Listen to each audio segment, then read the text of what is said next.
Assalamualaikum warahmatullahi wabarakatuh. Perkenalkan, nama saya Nur Rahma Syadil Arif, NIM 70200119109, kelas Kesmas C. Pada video kali ini, saya akan menjelaskan tentang struktur sel, di mana sel adalah unit terkecil dari organisme. Semua sel memiliki 3 kesamaan.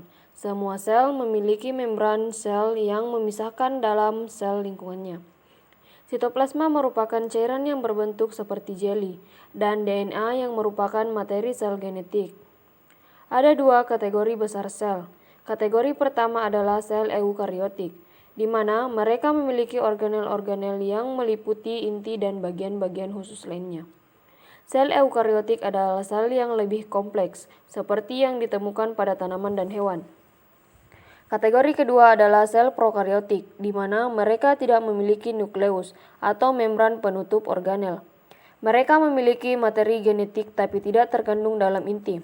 Sel prokariotik selalu bersel satu atau organisme uniseluler seperti bakteri. Jadi, apa itu organel? Organel adalah organ kecil dan merupakan bagian khusus dari sel yang memiliki pekerjaan yang unik untuk dilakukan. Yang pertama adalah inti, yaitu pusat kontrol sel. Inti atau nukleus mengandung DNA atau genetik. DNA memerintahkan kegiatan yang sel lakukan dan bagaimana hal itu dilakukan. Kromatin kusut adalah bentuk DNA yang tersebar dalam membran nukleus, di mana DNA memadat menjadi struktur yang dikenal sebagai kromosom. Inti sel juga mengandung nukleolus, yang merupakan struktur di mana ribosom dibuat.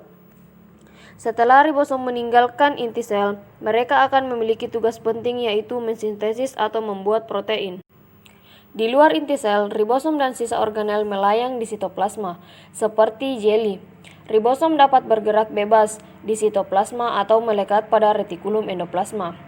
Ada 2 jenis retikulum endoplasma, yaitu retikulum endoplasma kasar yang memiliki ribosom yang melekat dan retikulum endoplasma halus tidak memiliki ribosom yang melekat.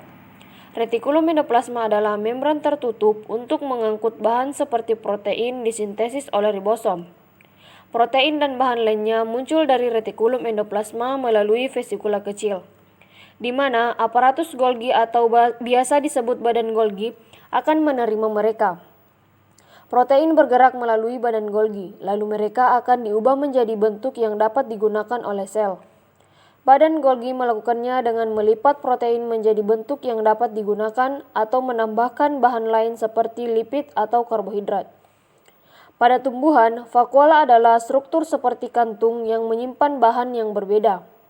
Di sel tanaman, vakuola sentral berfungsi menyimpan air.